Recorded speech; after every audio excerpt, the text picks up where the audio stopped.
Welcome back to another episode of the Codtales Podcast. This week, we have a special guest, Rob Payne.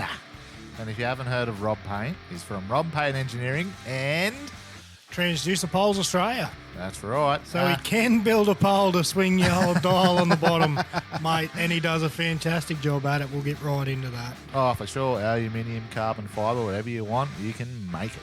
And it's an absolute mouthful of laughter as well. It's a cracking episode. I'm still giggling right now. Yep, you get to talk a bit about fly fishing, a bit about hooking Marlin on fly. Yeah, it's disgusting but impressive. To talk about a bit of Barra stuff. And a bit of Livescope banter, and I can't wait to get into it. So let's go.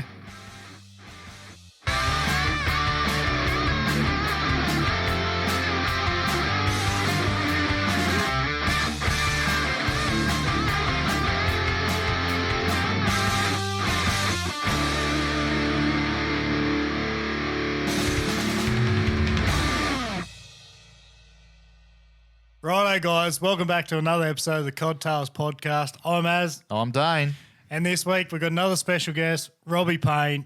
Mate, good to have you on board. Thanks, mate. This is, I love listening to you two boys. It's podcast is something that I throw the old earpods in when I've got a boring job on the lathe or the mill and it's just repetitive. And, mate, when you have to shut the machine down and sit down on the old milk crate with tears rolling down your eyes from the stupidity of these two, it is fantastic, but it's real life. I love it. Well done, lads. Well done. Thank you. Yeah, no, it's something we strive to do, bring tears to people.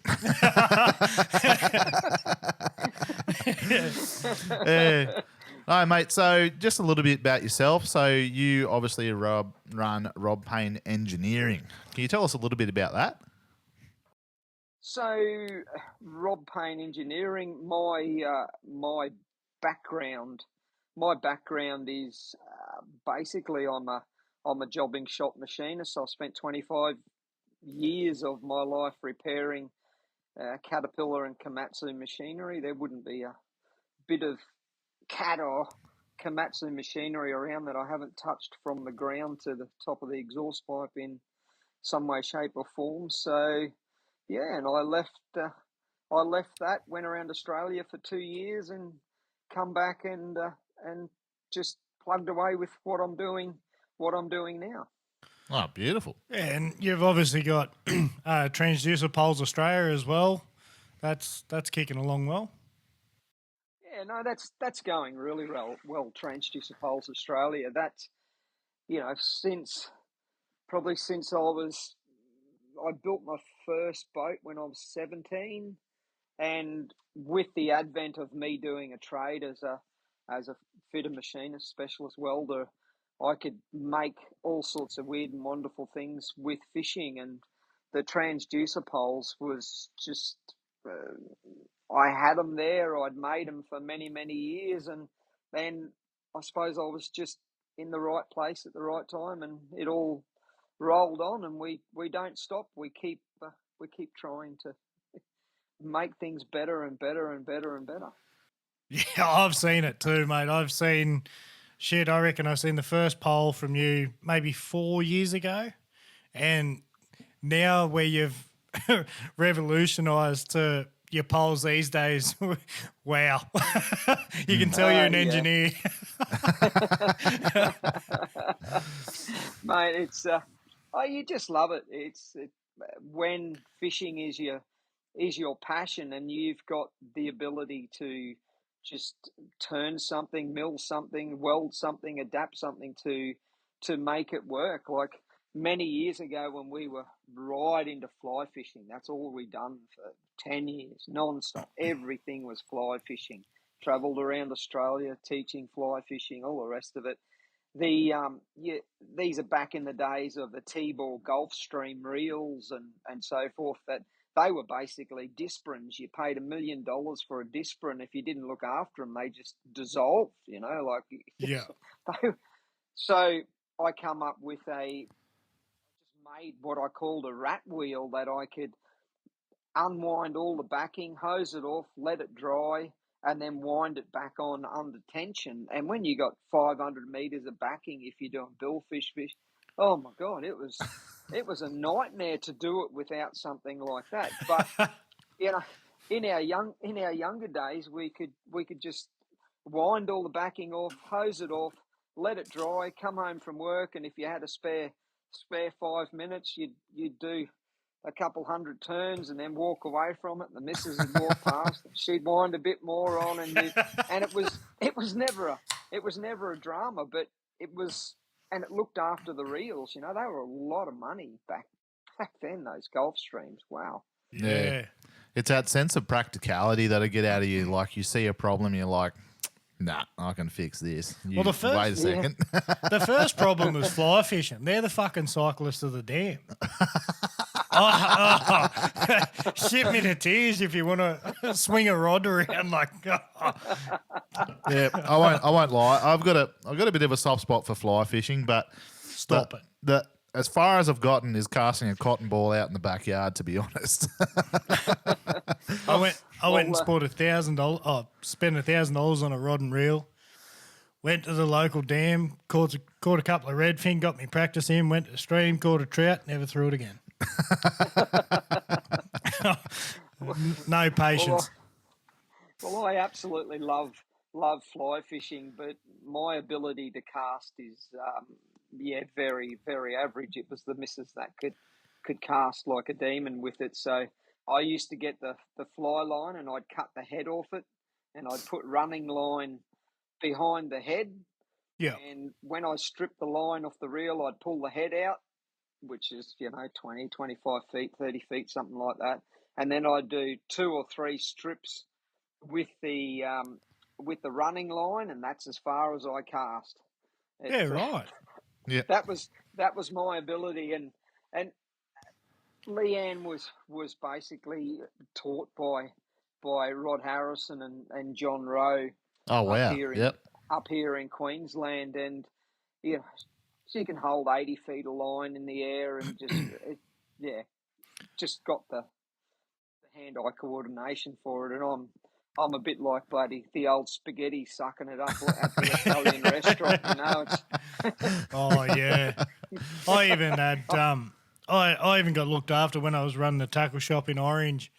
It was funny because I ended up talking to this fellow. He kept coming in. I didn't know who he was for a long time, and turns out it was Kevin Lawton, and huge in fly fishing. And he said to me, "Mate, come out to the lake and I'll give you a couple of lessons." And I went once, and mate, I could throw it 15 foot, and he could throw it 55 foot.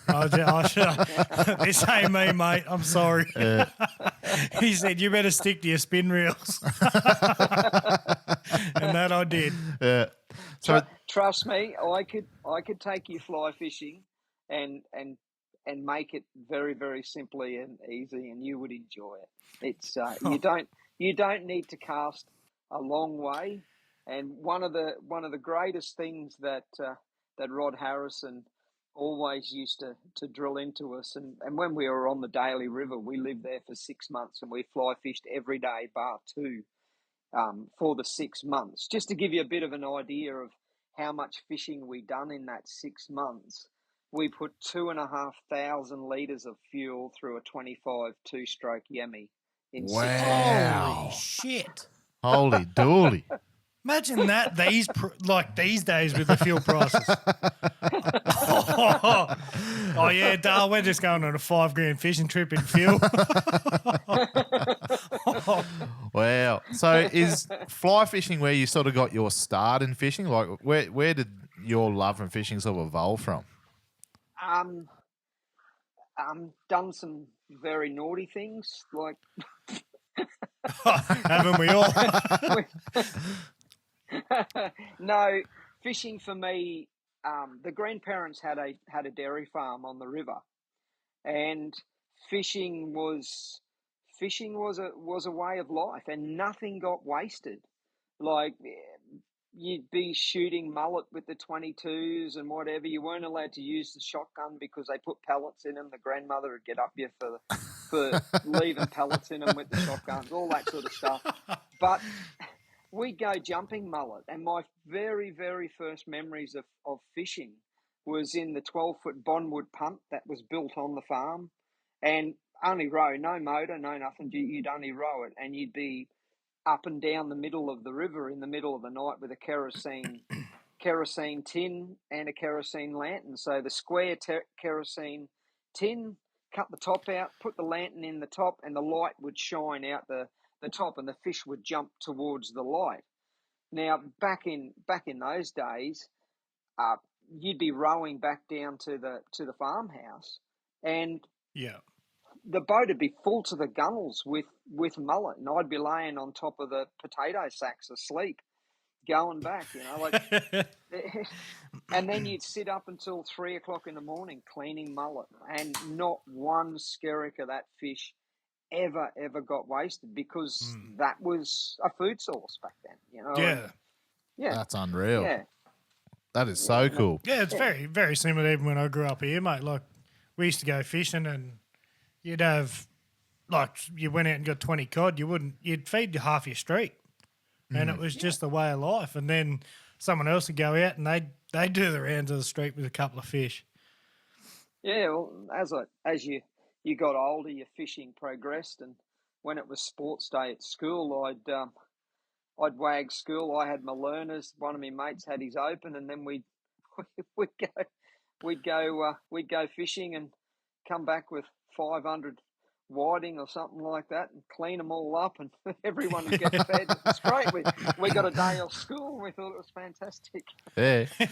You would have been good with a knife by the end of it too, I reckon.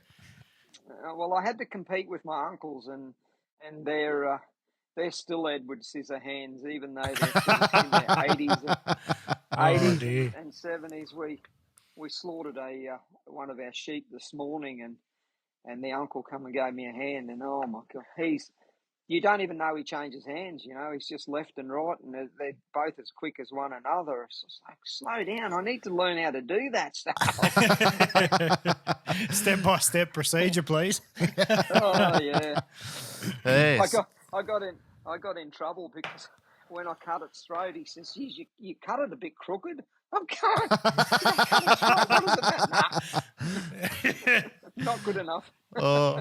So we started off with mullet and whiting and that sort of thing, and then you've progressed, progressed to lures as you got older, and well, the lures probably started in the mid to early teens when the uncles got their licenses, because the uncles are a little bit older than me, and you could actually, they'd take you fishing, and you'd go in the shop and look at all these wonderful things and have a crack at it. But then when I got my license, that's obviously where it started going really crazy. And then met Leanne, and she, believe it or not, she entered a competition, won a competition, and started writing for magazines. And yeah, right.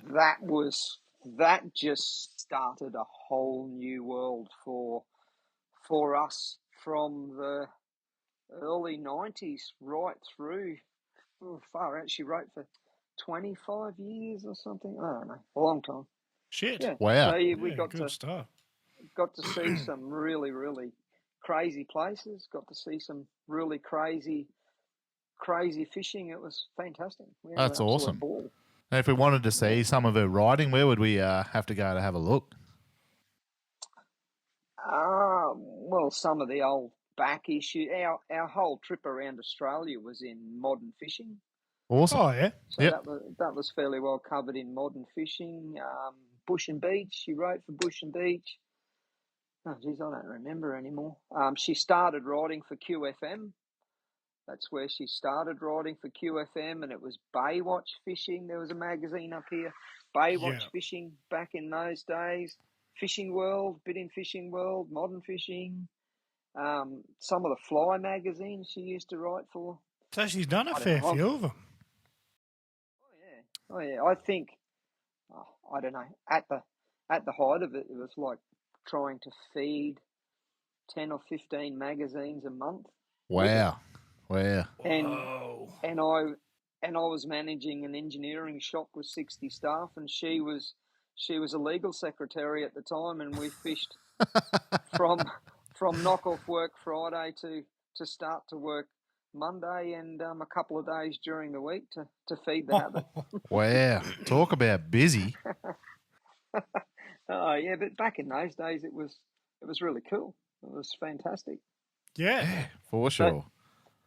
So I suppose I'm just still pretty lucky that you can stay at the cutting edge of it with all the people that you're associated with nowadays, and that's what kept us going years ago, because we come through the era of all the modern knots. She wasn't just an Albright knot or a locked blood knot and all that sort of stuff. You come through the era of learning how to tie bimini twists and plait lines, all of that sort of stuff. You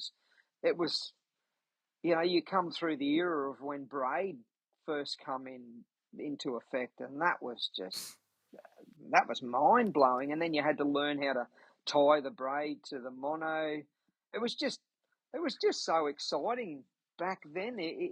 You just loved it. Every single designing rods, playing with the new fishing rods, understanding how the fishing rods worked, and that's right. It was just a really, really cool time to be involved in fishing through the 90s and early 2000s. It was just because, as you boys probably remember, that was the big turning point for fishing in Australia, and where we got the really fancy stuff. And as much as we chuck off about brim fishing, that's when the brim fishing competitions in the late 2000s started. And if it wasn't for brim fishing, we wouldn't have half the fancy stuff that we've got nowadays.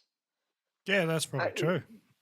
Yeah, with all of the brim fishing pushed everyone to go and look for that edge on the little lure scene, or the line, or the finer hooks, and all of that sort of jazz back in the day, to special rods, and it was cool. Yeah, there you go. Yeah, it's pretty interesting to see how stuff's really evolved over the years and how it continues evolved, and probably more so these days, it's your electronics that are evolving. Electronics are huge. The reels are still getting smoother, they're getting nicer, they're getting everything, and the rods are improving. Obviously, we've had graphite in the last couple of years and all that sort of thing. But yeah, it's interesting to see your perspective of just the changes in braid and the way we target fish as well. That's really cool. Like going back to the brim days, and I still use some of the techniques in the flathead comps, as you're probably aware. We're right into the flathead comps here. Love them. That's just the Flathead Classic is the 1 week that we live for. It's probably like you boys with the yellow comps down there and so forth. But like when I had the time to do it, you would see what the flathead were eating on, and you would change lures to match what was going on. Some of the bait was slow, some of the bait was fast, and you altered your hook sets and changed split rings to make lures lighter, to make them heavier, so as they reversed up slower or faster, or took rattles out, put rattles in, all that sort of stuff. That was really cool, mate, back then, which I still use it. Yeah, there. Yeah, well, it just goes to show, it's like techniques that you found a long time ago, they still work on fish, for sure. Oh, shit, yeah. Yeah. And I even reckon, I reckon fish, especially in dams, you get a transition of, like, it might be a 4 or a 6 year roll around, but you'll say, for instance, you might get a swim bait bite in 2023, and then they go real dull for a couple of, say, 2 or 3 years, and then you start to get the transition of them with all those younger fish getting bigger, and they start eating swim baits again. And you got transitions through, whether it's surface at Coped, and that was a big one. And I reckon it's coming back now. So back in 2018, 2016, huge with surface. And now you're starting to see the rollover where people are like, we're getting some really good fish on surface again. And I reckon it is a transition, but yeah, that's a good stab in the dark. I've used it myself too, though. Like Barrandong last year was a perfect example, mate. From going everything yellow belly was shaking vibes. Yep. And we went back to the basic old double hop, mate, and quadrupled our numbers. Like it was ridiculous. And like shit you used to use when braid first come out. It was magic. I was like, this is what I grew up doing as a kid. It's unreal. Yeah, exactly right. And like with the because obviously I run the two businesses, as you say, Rob Payne Engineering and Transducer Poles Australia. And the really, really cool part about the transducer poles and this new live systems that you have, people can jump up and down about the live is cheating, the live is this, it's not real fishing, it's not this, it's not that. I don't look at it as that, and most of the mates that have been in the fishing industry for a long time, they look at it as, how's my lure working? What's different with the lure? And how can I make the lure better and how the fish reacts more so than just aimlessly driving around and throwing a lure at a fish? We're always keen to see what the lure does. Spot on. Yeah, for sure. So just as an example, like and I've had this debate with some of the really good freshwater fishers, which is not my forte, freshwater. Mine's more the saltwater, but the way that people use vibes, and you spoke about the double hop with the vibes and so forth like that.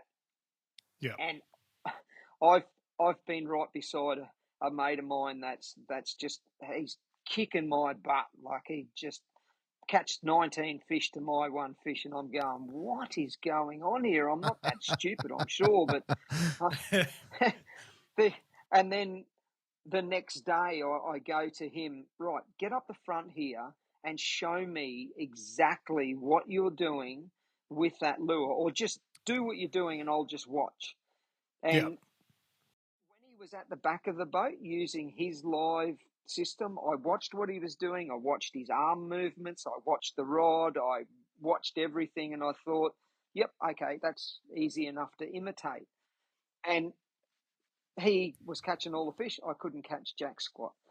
I got him the next day, come up the front, drop your lure down and work it. And on that live, I watched his lure and I went, oh no, that's what he's doing. That's different. I said, righto, down the back, get to your post.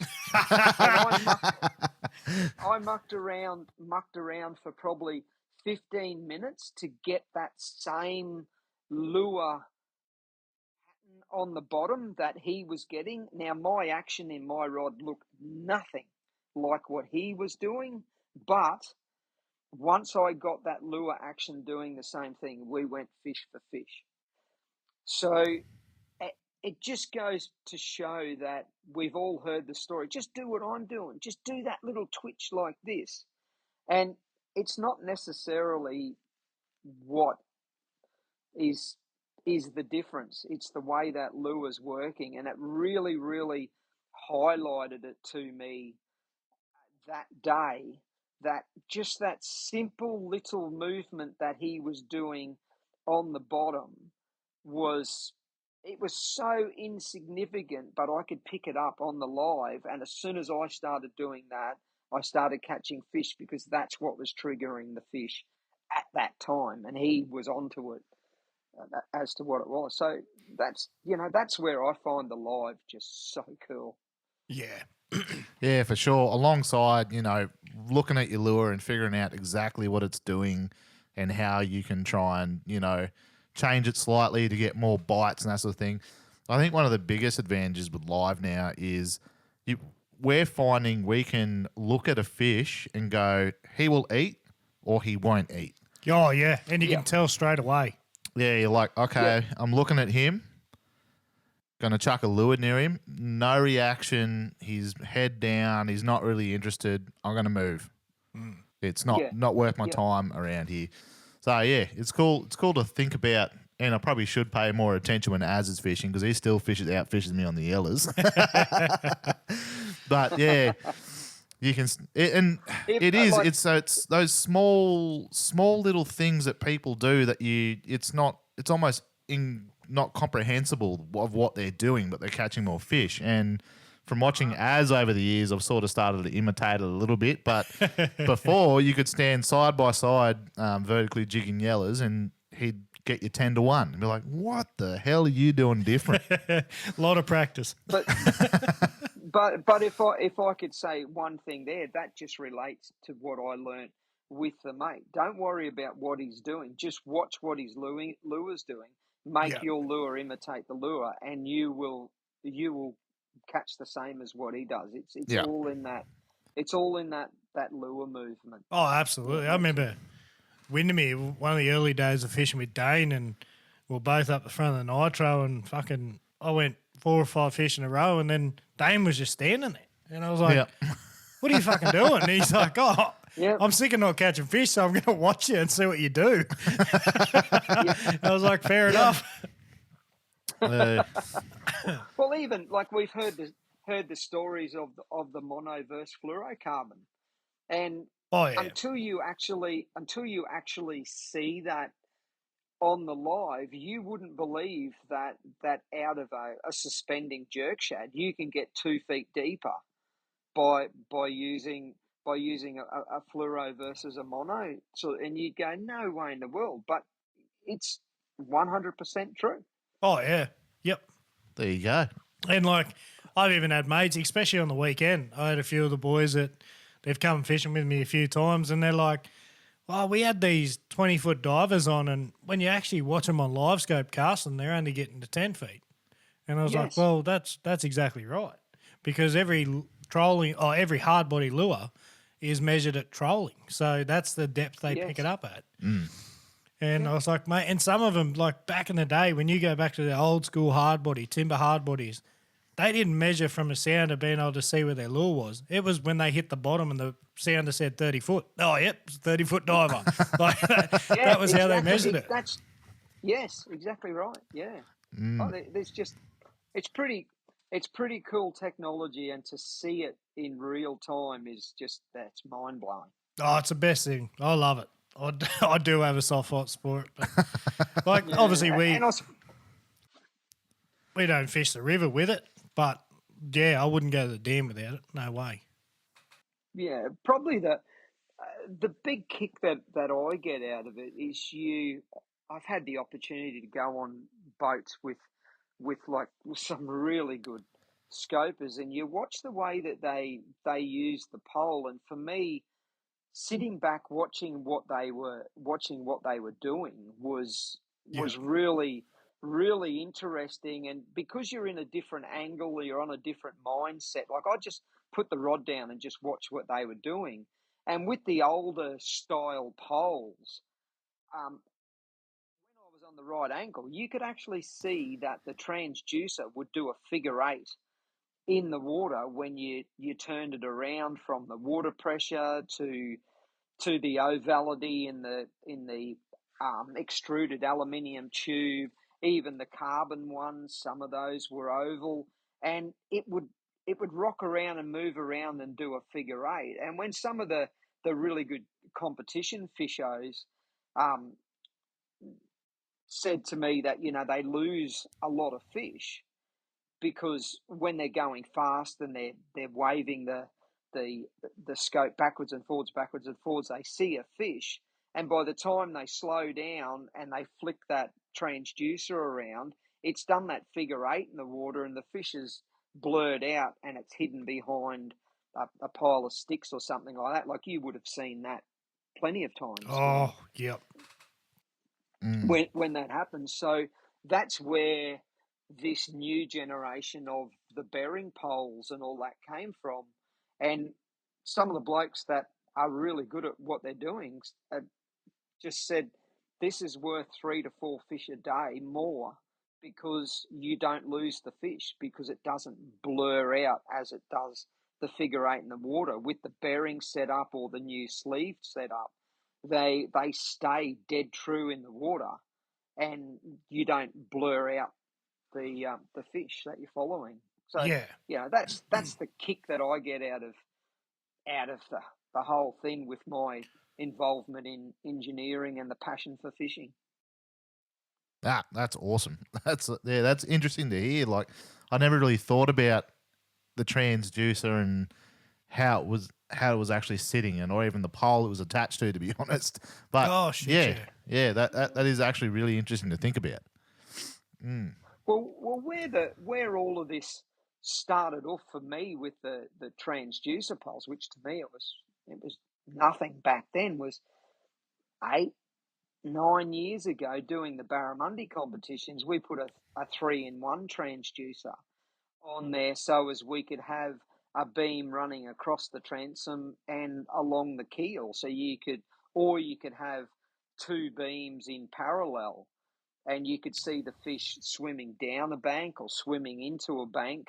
And that's where I started off with a pole that you can rotate with a transducer on the bottom. So it had nothing to do with the live technology. I was already using it well before the live technology, but the live technology, I just put it on the bottom of the pole. And when it first come out, it's like, oh yeah, it's a transducer. Who gives a rat's? You just chuck it in the water, spin it around, and see what's there. But now with the latest generation, it's a bit more than that, trying to hold it still and straight in the water.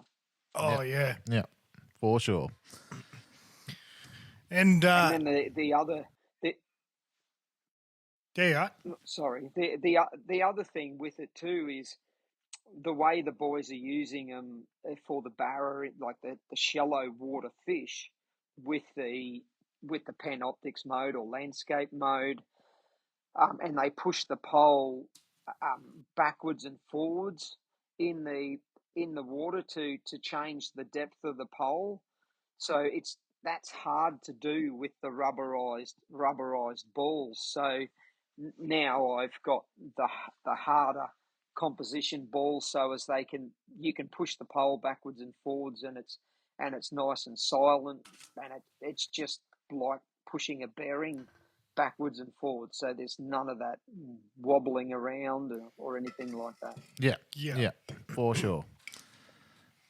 Now, I'm going to get onto it because I'm excited to hear about it. You just had a pretty awesome trip, I hear. And I will apologise. I'm just coming off the back of sickness. I mean, my voice is pretty ordinary. But yes, I heard a bit of something about a weeper trip. Oh, Cape York, the love of our life. We've been fishing the Cape since the late 80s, early 90s, and done some pretty crazy stuff. I've been in boats from Cairns right around to the top, and fished in nearly every river system up and down the Gulf, except for a few in the bottom. It's pretty cool stuff. But this trip was one of those trips that was the best I've ever done. Exceeded all manner of expectation, and it was just one of those, beat your chest. Channeling the inner Tim the Tool Man. Oh yeah, driving 120, 130 nautical miles down the coast in a 4.2 metre tinny with a 50 on in some Hawaii 5.0 conditions and all that sort of stuff. It's pretty cool stuff. So yeah, we had two boats. We had a 23 footer and the 4.2, and it was cheaper to drive the 4.2 than to actually tow it, and a hell of a lot faster. We could sort of average 17 to 21 knots most of the time.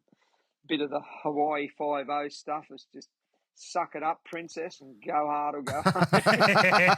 That's what we want to hear. You knew you'd done it at the end of the day, but it's all good. You all forget about it once you start catching crazy numbers of barras and shooting a few pigs and so forth. It was just wow. It was pretty special, and the amount of fishing that we've done up there, you always learn something different every single time that you go fishing, and I suppose that's what drives the passion is that you're always learning. But when your grey matter's getting old like me, you forget a hell of a lot, and once you get home, you go, shit, I should have tried that. So, how many barra you reckon you end up catching for the trip? No, I'm not going to tell you. It was a very, very silly number. I will tell you the day that we had a fair crack at them. We doubled Don Bradman's average with a hell of a lot more added to it. So wow. that was. So, Oh dear. we're coming next year. And shot pigs in the morning before. Yeah, good is before we had a that. fish. Wow. That's unreal. So how long of a trip was it? 8 days. 8 days. That's awesome. One down, one back, and then 6. Yeah. 6. So we went into 5 river systems. 5 river systems. So it wasn't all in the one river system, and you dodged away like a maze through the nets in each of the river systems that you went into, but you still caught plenty of fish. Yeah, shit, yeah. Is there any proper fish that got caught on the trip? 103 was the best fish that we caught on the trip. So there was a couple of handfuls of 90s and a couple of handfuls of 80s, but most of the fish would have averaged between 62 and 65. Yeah. was a fair average. Yeah. There wasn't any really small ones, but Saratoga, some of the biggest Saratoga that I've ever caught up there, they were thumpers. Some nice jacks. Awesome. Yeah, black dew. Yeah, it was really, really good. Really good. But the interesting, like I say, you never stop learning with fishing. The interesting part was because we timed it right, and that's what it's all about with whether you're fishing the territory or you're fishing in the Gulf or where, it's all about timing. If you're there at the right time, it's crazy. If you're not, it sucks. That's just the way it goes. But there was a lot of fresh water pushing over the top of the salt down at the bottom of the river systems. And we talk about the live. I was using fish traps most of the time.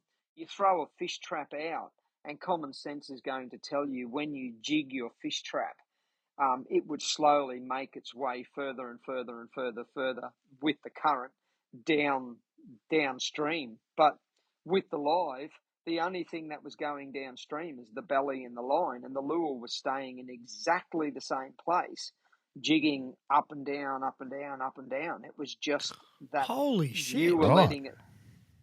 So the interesting part was that you'd pull up on a rock bar. We said to ourselves, the last day and a half, we're going to concentrate on bigger fish on rock bars. So you pull up on a rock bar, throw the anchor out. Weight was an issue, so no electric motors, no nothing, just anchor. Throw the anchor out where you think is the right spot. Put the live in, look around and go, oh, there's a rock there. It's got some fish on it. There's a rock there. There's a rock there, rock there, rock there. And I would put the lure down and see exactly what was going on with the current, and whether I was using a 95 fish trap or a 110, which made a difference in the current, obviously, with a little bit heavier. We'd turn the live off because you get sick of crooking your neck and looking at the bloody screen in the little boat.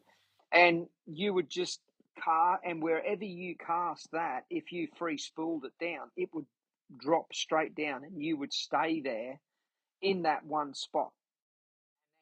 you could go 10 feet, either which way, and just keep working around that rock and then come back to the next rock and the next rock, the next rock. And then if you wanted to, turn the live on again and see what was happening. Oh, there's 2 over on that rock, throw over and catch 1 or 2 on that rock. But that lure placement that was really cool to see that on live.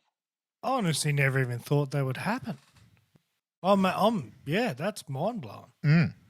Yeah, for sure. Yeah, because the fresh water always sits on top of the salt water. Yeah, because the saltwater's heavier than fresh water. But yeah, because we had neat tides, there was hardly any movement down the bottom half, and then the top half was roaring at like I don't know, 2 to 4 knots at times. yeah. But the lure down the bottom was enough to stay in the one place. There you go. Crazy. Was there any mishaps or funny stories from the trip, mate? No, it was incident free. Like I've had some pretty big incidents in the past. No, well, probably the worst was having hives when I come home and I look like I'd stuck my head in them and body in a beetroot jar, and I'm only just getting over it, scratching like a mongrel camp dog and all that sort of stuff. So the last day we went for a walk in a new swamp, and the grass was like, I don't know, had flowers or something on the grass there, and I think I just had a reaction to that. But anyway, other than that, no, there was a hook in the finger the first day, but that was pretty painless. Just pull that out, no problem. No problem whatsoever. Yeah, we're you're right. I'm actually waiting for him to plaster me about the hook story. I think he's seen the video of the hook story the other day, and I'm waiting for him to plaster me. But I'll say nothing if he's going to say nothing. Oh, he's not afraid to get a hook in the hand, that's for sure. Oh dear. Are you, Az? What's that? You're not afraid to get a hook in the hand, are you? No, I'm good for it. I'm very good for it. Jesus.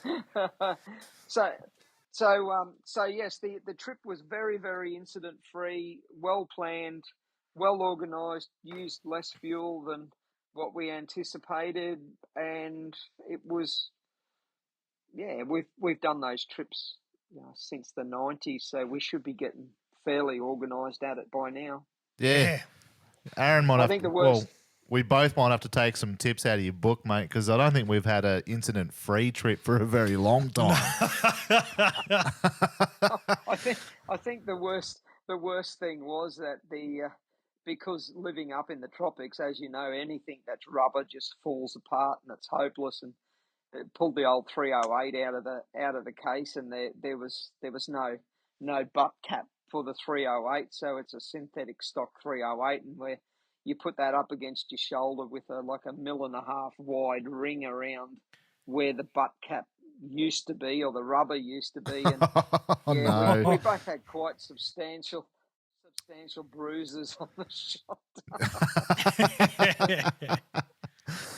Yeah. That's about as incident. It was just.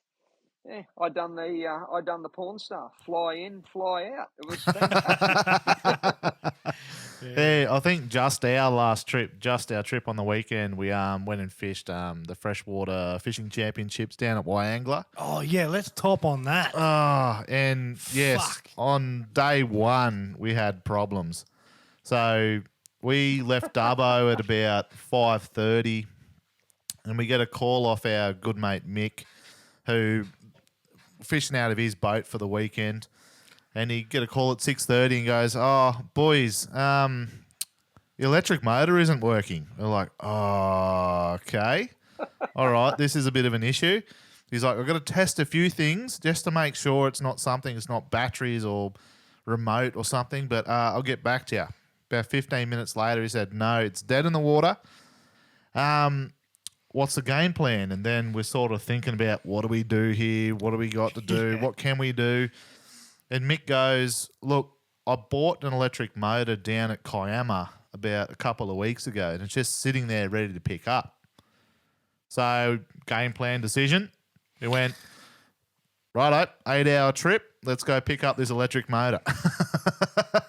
Oh, no way. So our whole pre-fish day, we spent 12 hours in a car. Yeah. So, started driving down to Kiama at 7 o'clock in the morning, and briefing at the comp was 6 o'clock that night. We rocked up with 12 minutes before briefing. Yeah, we done well. No way. And then while me and Dane were at the briefing, Mick was on the tools fitting the new electric to the boat. And it got even worse. We went to bed confident as with this brand new electric. We fly all the way upriver, and mind you, it was a good trip, doing about 115 k an hour. It was still a 40-minute run. Yeah. And Oh, jeez. yeah, and we pulled up. The motor wouldn't click down. We're like, oh, fuck. Here we go again. Turns out we mounted it on wrong.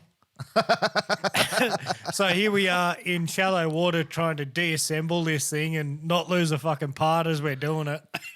Yeah. There's shit going everywhere. I'm holding the shaft in the water, like trying to pin us to the bottom. It was no good. Yeah, Mick's on the tools up the front on the bloody Allen keys, and Aaron's holding the motor, and I'm reading the instructions. And there was, get this right, there was one Allen key in the boat and it fit. Yeah. I couldn't believe it. I was like, we're fucked without this thing clicking down. Like, it's just going to keep rearing up. And, we found one Allen key and it fit, and I could not believe it. I was like, well, that's Lord, Hell and Saviour. We fixed her up, drove probably 20 metres up the bank, banged an 80-odd centimetre fish. So I was like, they're upon us now. We're good. Yep. Wow, how good's that? Yeah, we're always good for about an hour to hour and a half stuff around during comp time, that's for sure.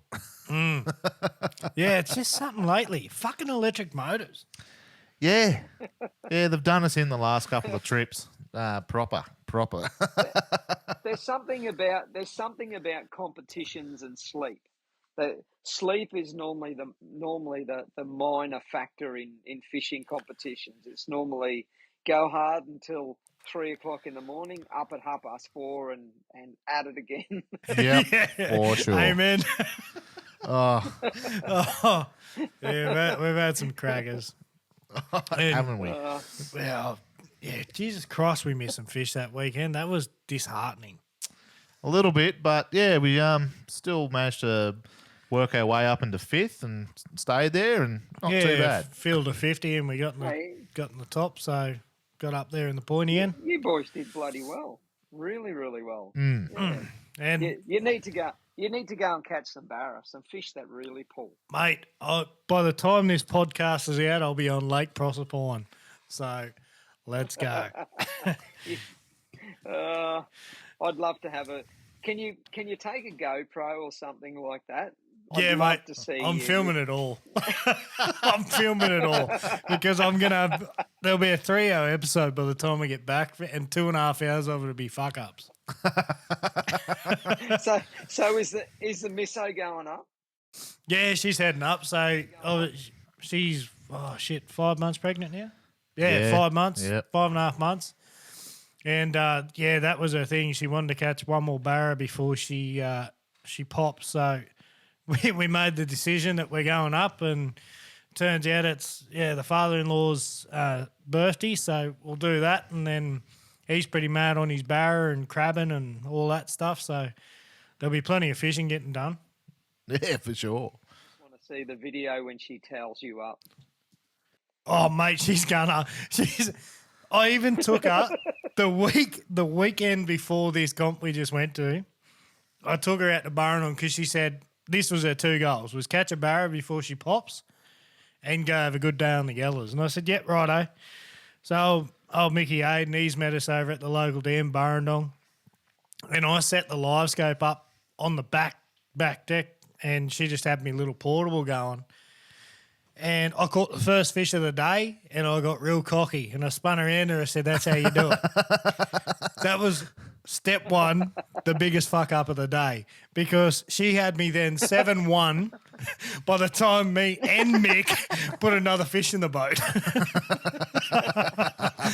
Hey, I can tell you some great stories about the misso stitching, misso stitching you up fishing. Oh my God, the funniest story is we fished a wonga for barra right from when the first fingerlings were in, and they were like 50 centimeters. So years and years and years ago, and so we'd been fishing the dams for a lot of years, and it took me until 2018, I think it was, to catch a meter barra out of an impoundment. Caught plenty of them in the salt water and creeks, all that sort of stuff. Yeah. But never ever in an impoundment.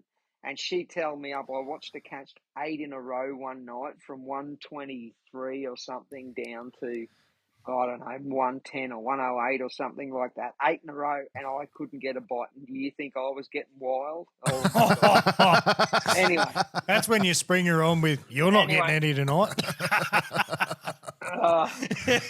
Mate, it was... anyway, this went on for years that she would towel me up with that, but I eventually got my revenge at Tinaroo. The very first meter barra that I caught out of an impoundment was a meter 30. So wow, that was fuck. That was pretty cool. So then we turned around and got a meter 15, and turned around and got a meter 10, and then a 108, and then it's been helpful ever since then. But yeah, it took me a long time to get a meter barra in. I'm nervous about going this time of year, I tell you. It's just the thing stuck in my head at the moment. It's the hard grind of the winter bite with barra, and you've really got to nut it out. So yeah, we'll see how we go.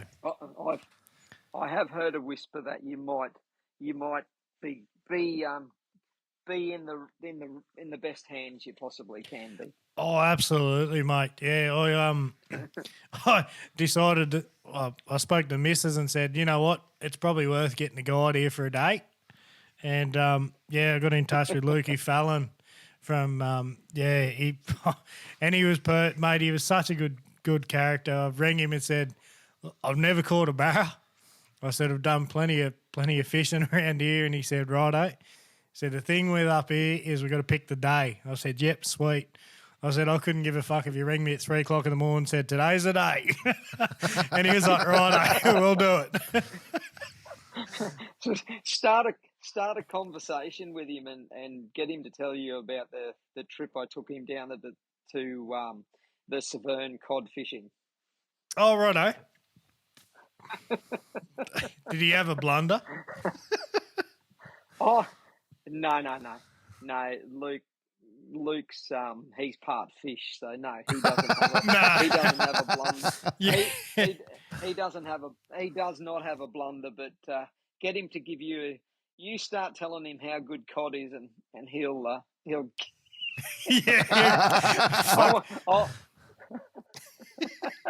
I don't want to swim back to the boat ramp. No, you'll be laughing. You'll have a good time.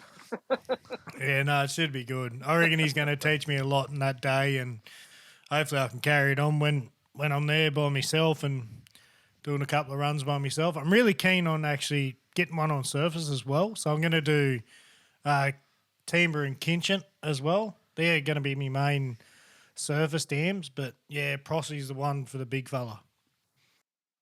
Yeah. Hey, there's an interesting point. Now, I hear you boys on your podcasts talking about weird and wonderfuls with fishing and different types of weed and so forth that are in dams from time to time. You've had some pretty technical stuff that one of you can't explain the words and the other one says the words. It's scientific Oh, yep. names and stuff. but the funny thing, what you're saying there about surface fishing, here's really, really interesting up here for us. We're close to Maroon and Mugra Dam for bass, and this will relate back to your Barra. So I'm just going around it a little bit of a way, but Maroon Dam is a surface. You can catch plenty of bass on surface in Maroon Dam, and Mugra Dam surface fishing is almost a non-event. So Mugra Dam has bony brim in it, and Maroon Dam doesn't have bony brim in it. So Teamburra Dam, where you're going for the barras, was the greatest surface lure barra fishery on the East Coast, bar none, many, many years ago. Yeah. And then somebody let bony brim go in Teamburra Dam, and now the surface fishing is almost obsolete. Shit. Wow. Well, I'll Okay. fucking flick that idea then.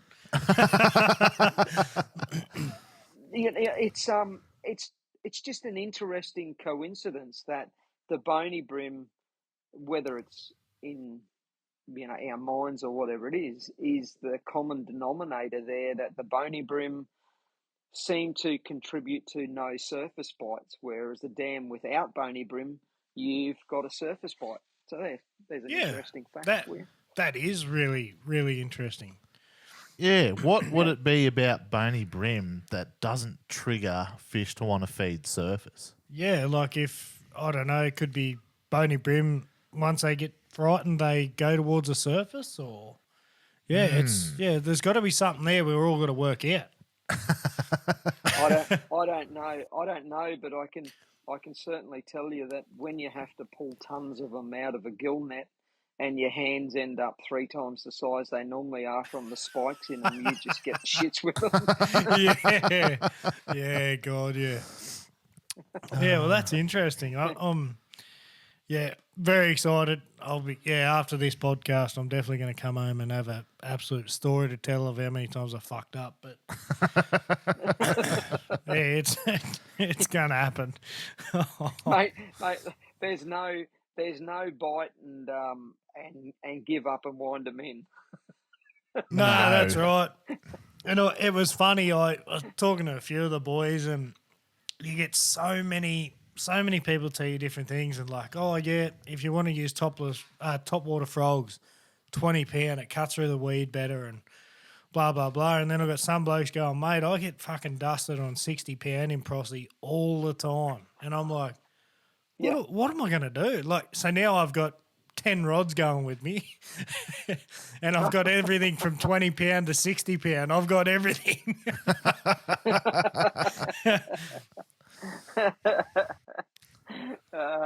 You'll be right, mate. You'll be set on the right foot. You'll have a ball. Yeah, I reckon I will, mate. I can't wait. And I was talking to Dane on the way home from Wyangler, and he's like, "Oh, you're confident getting the meter barra?" And I said, "Fuck, it's nearly not even on me head at the moment. It's boat one, and have like 2 or 3 up my sleeve, and then go right. I'm gonna scope for some big fellas, and whether that turns out." It probably won't, but that's my game plan, to get a couple of barra under my belt. My wish for you is to catch a 94 or a 96. Yeah, that'd do. No, remember how good you used to think you were when you were 21? You could take on anything, drink whatever was put in your mouth, and you were just as tough as nails, walk over fires when you were drunk and all that sort of stuff. Yep. You know, and you could just lift up a car to change a tyre with one hand and undo it and change the tyre. All that sort of stuff when you were 21. That's the 94 to 96s, because they turn you inside out, back to front. Yeah, right. Yeah, good shit. That's what I like to hear. Yeah. Those meter 10s, meter 15s, they're sort of they're getting a little bit older than what you are now, so they're slowing down a bit. Yeah. I see that in cod. I guarantee you I see that in cod. Yep, for You sure. got that 85 to 95, they're tanks, and then you bang a 110 and it'll dog it out. Like it's just weight. Yeah. Yeah. No, they're all different. You can get a meter 5 that just is absolutely insane, and you can get a 95 that you just wind up and you go, oh, what was that all about? Nothing happened. But in Faust, that seems to be their angry age or angry length is when they just destroy everything and just pull hard. Yeah. Yeah, well, you'll have to send me some winter spots up there for me.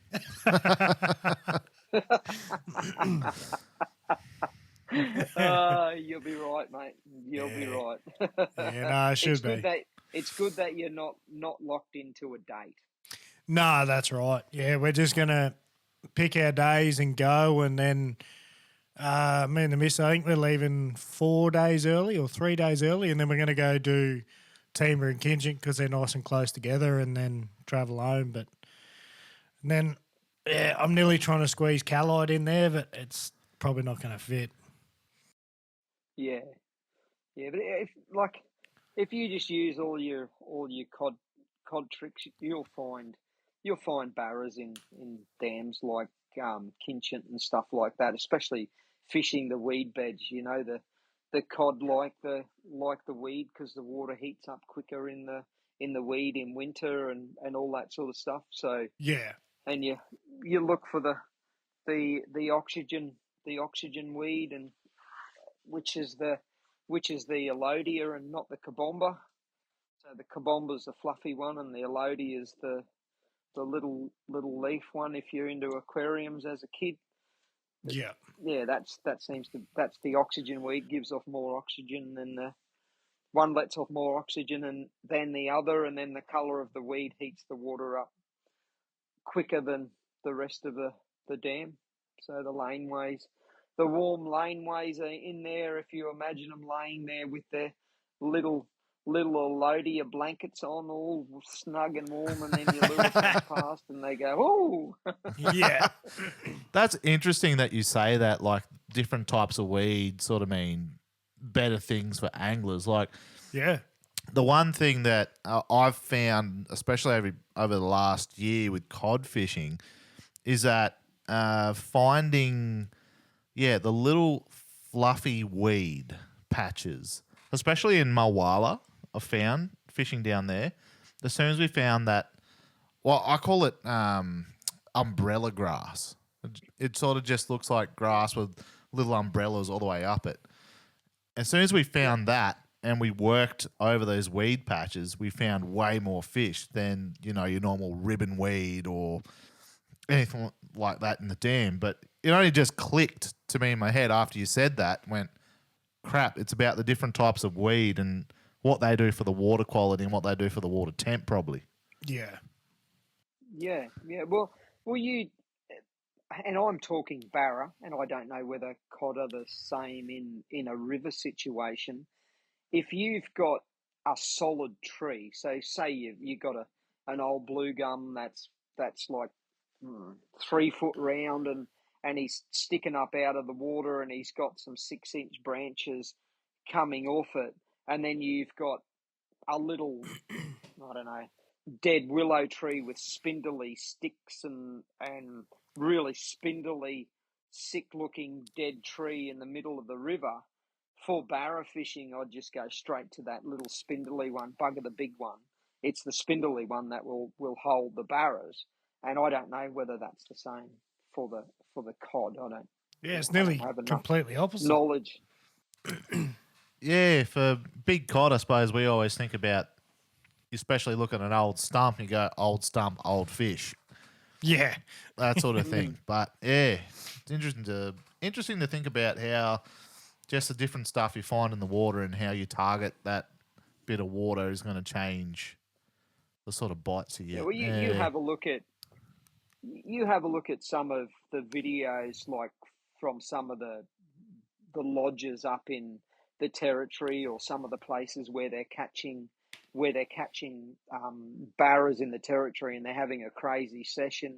Like some of the fishing shows, they'll show you the same thing, and most of them where you've got a bend in a river or even a straight bank, and they're having their hell sessions on these little spindly trees versus the bigger trees for the barras. Yeah, there you go. Okay, interesting. Oh, that's another little tip in your pocket, mate, for when you go up there. Yeah, I'll put it in the black book. It works. It works in the dams too. Yeah. Beautiful. Beautiful. Yeah. Now, mate, is there like a special fish or a special trip that you can sort of recall for us that has really sort of cemented in your mind to you think back on it and go, yeah, this is why I do it?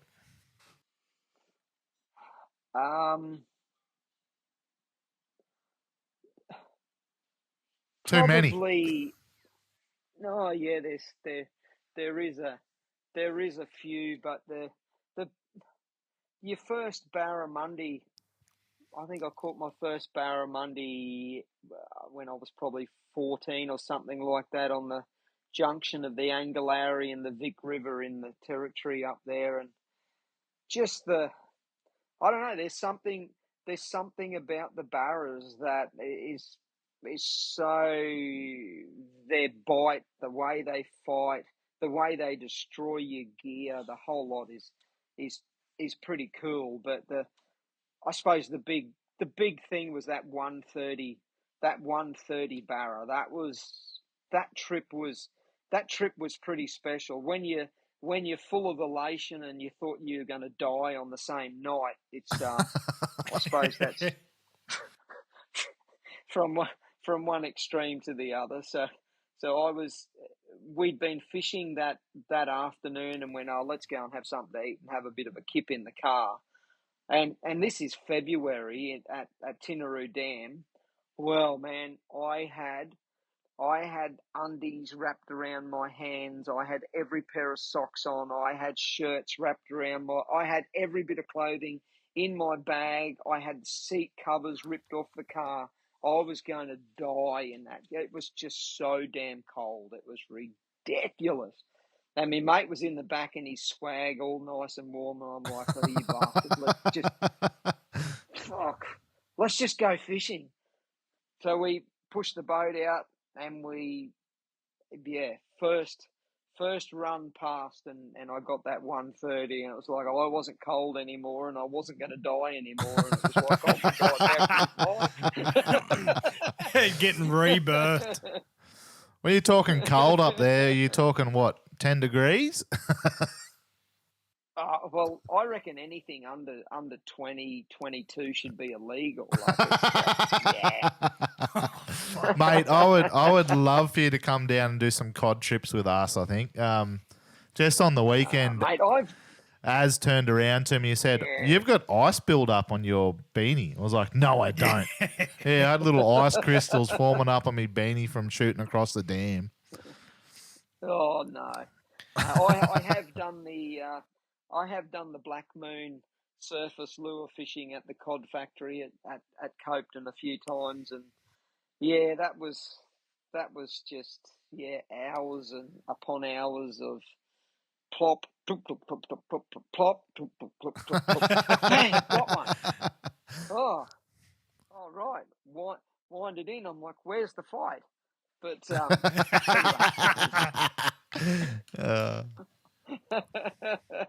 it's there's been some pretty cool trips. So you see a 900-pound marlin crash tackle a bait out the back of a boat. It's like pretty cool. Probably one of the other most special trips is Leanne's first marlin on fly. That was one of the coolest things and we were lucky enough to get that on video way back then, and that was pretty special. That you hear the stories of teasing marlin right up the exhaust pipe of the boat, and you're thinking, nah, not a chance. But yep, it's fair dinkum, and like you boys have been out in the marlin boats, you can tease them right up, and when you throw a fly on them and they just crash tackle that fly and everything is so visual. It's just like catching a golden trevally on the flats and watch them eat the flies. But to have something of that size, just that's pretty special. Teasing Yeah, marlin up. That's that cool. that's boggling my mind trying to think about even approaching to catch a marlin on a fly. Like we haven't done a great. I haven't done a great deal. Aaron's probably done 3 or 4 trips. I've only done 1. But just to think of the power of that fish, and you're teasing it to the boat and then getting it to take a fly. What is that fight like? That's got to take it out of you.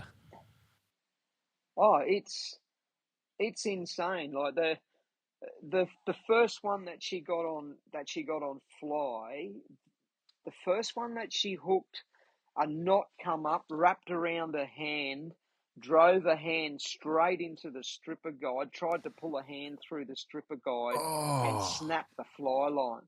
So that was her first rod. So bugger, put that one down, teased up. Luckily, there was another one, teased up the next one. But the rod that she had to use was a left-hand wind instead of a right-hand wind. So you can imagine using a left-handed bait caster when you're used to using a right hand and fighting this. Those fish would have been sort of around about the 40 kilo mark, maybe 35, 40 kilo mark on fly with the wrong hand for the very first time. You've never done it before, so it was pretty cool. But she handled it all. It's fine. That's unreal. And how does the fight play out at that point? Like, I can imagine you haven't got like an overhead reel. You haven't got a kilometre worth of line on it. You've only got, maybe a couple of 100 metres on it, if that?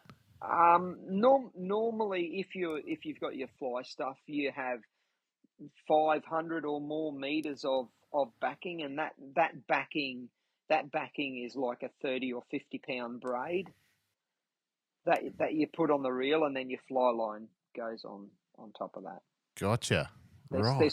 There's probably newer technology now that they use with the marlin on fly, but back then it was like 3 to 500 meters of 30-pound bionic braid back in the day, tied onto your fly line, and that was it.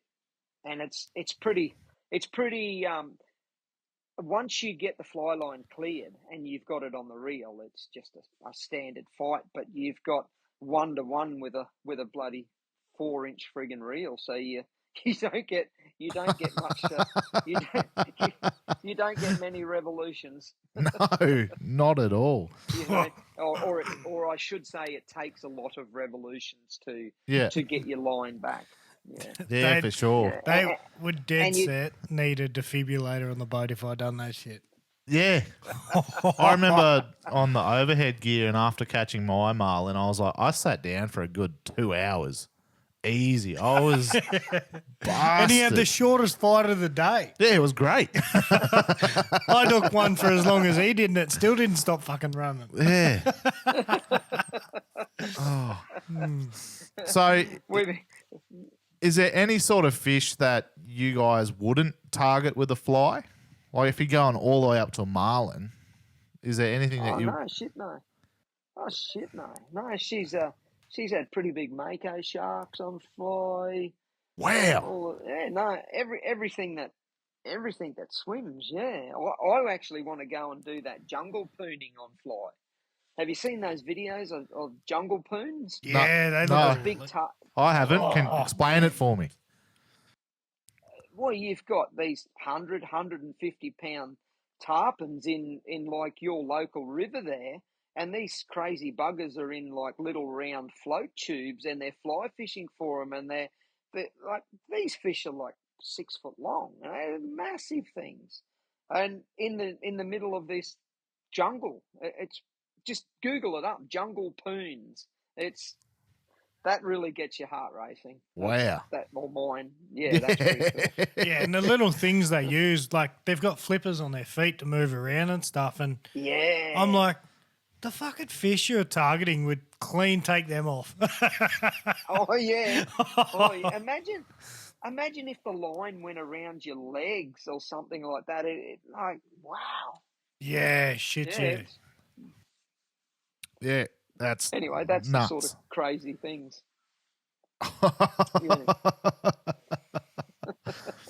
Yeah, no, it's a whole fly is like the whole new world. Like I haven't done it a great deal at all, but just to think how some of these people tackle some of these mammoth things just on fly, boggles the mind really. Well, it's pretty amazing what you can actually do with a fly rod. Like back in the really, really early days of Cape York when we went up there, like the longtail tuna schools were way, way bigger than what they were. I think we seen one little tiny sparrow fart of tuna up there the whole time when we were travelling to and from this trip. But in the early days, as far as the eye could see, they were everywhere. And the missus and I would have 3 rods. So the first rod we'd throw out would be like with a minnow or something like that on, and you'd catch them on a minnow, and then we'd throw out a slug, and you'd catch them on a slug. So you'd get the minnow one in while the one was still on the slug, back the drag off, leave the one on the slug in the rod holder, and then fly cast and catch one on fly. And they were 6 to 8 kilo. They were pretty standard size. And the trick was to never ever let the tuna take any line off you. You couldn't let it take any line. So whatever you cast out, that's as far as the tuna got. And you can pull with all your might on that with 8 and 10 kilo tippet with the fly rod and just stall the tuna. Wow. Yeah, so that's like switch baiting to the extreme. Oh yeah. It's just crazy as like a giant herring. You get a hookless popper and tease up giant herring, and you have 6 giant herring chasing the popper and cast the fly in there and hook the giant herring on fly. And they're the craziest fish ever. They're the only fish that I know of that can do a figure 8 rooster tail in the water. Yeah, they just nuts. They're cool fish. That is bananas. Absolutely. Yeah. Oh well, that might be the next thing to try. No. Trust me. There's a lot of frustration with it, and if I can give you three tips to it is one, go to Bunnings and buy one of those buckets that are sort of, well, they're not really a bucket, they're more like I don't know what you'd call it, but they're like a basin or a bucket with handles, 2 handles. You put it together and it looks like a handbag type bucket. Get one of them that's about 14 inches or 400 mil at the top. Put 3/4 of an inch of water in the bottom of it and strip your line into that water. Never cast any more than you can comfortably, and always cast to your reel.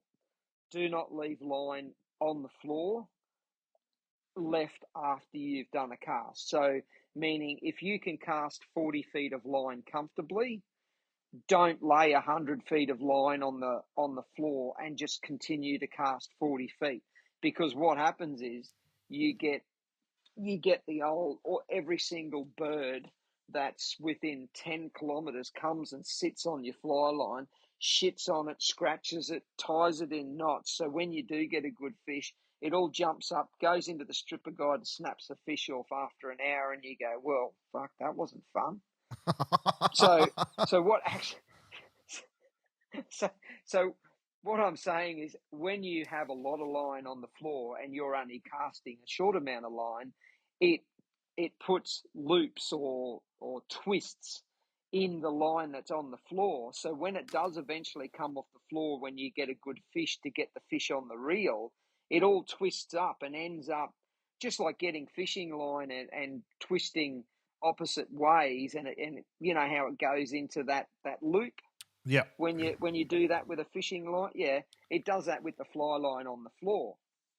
So that was one of the most valuable things that Rod Harrison ever told us, was if you cast to the reel every time, and we used to cast for 12 hours a day, non-stop, just all the time.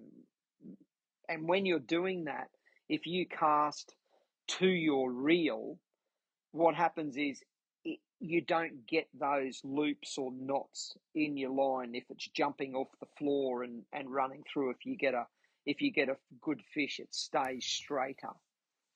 Yep. Right. Gotcha. If that makes sense. Yeah. No, Yeah, totally. absolutely. For sure. Yeah. Right. Yeah. Well, mate, I've definitely had a good education today after talking to you, but especially about fly. Oh my Lord. Yeah, might be something I'll have to crack back out again and have another go at. It's a silly person's game. It's a silly person's game. Right, but it can be rewarding when you get it right. Yeah, for sure. Righto, mate. Well, thanks so much for coming on and having a chat. Yeah, it's been really enjoyable and definitely learnt a lot and made me think about it a lot. But yeah, we'll definitely be catching up with you another time. All right, we might see you up at AFTA this year. I've got a stand at AFTA again this year, and Beautiful. We're continuing to try and make the live scope life a lot easier and far more efficient for everyone to use, and always creating new stuff. I don't stop trying to create new stuff. You've probably seen the one that I done for that trip to Cape York, where it clips into the side of the little tinnies. I don't know whether you've seen that on. Yeah, sure did. On Instagram. So, you know, just stuff like that. I just love that stuff. Just for sure. I'll probably have something stupid that I'll create for the for after. Oh, look forward to seeing it, mate. Sure, certainly do. Yeah, good stuff. Yeah. Right, mate. No, it'll be bloody good. Yeah. Well, thanks so much, mate, again, and we'll be talking to you. Thanks, mate. Thank you very, very much, mate. It was an absolute pleasure. Like, you boys just make me laugh so much. I'm glad. It is so good. So good. Just real stuff. Yeah. Unreal. Beautiful. Easy. Thanks, lads. Right, mate. We'll talk to you soon. Bye. See you, mate. Bye.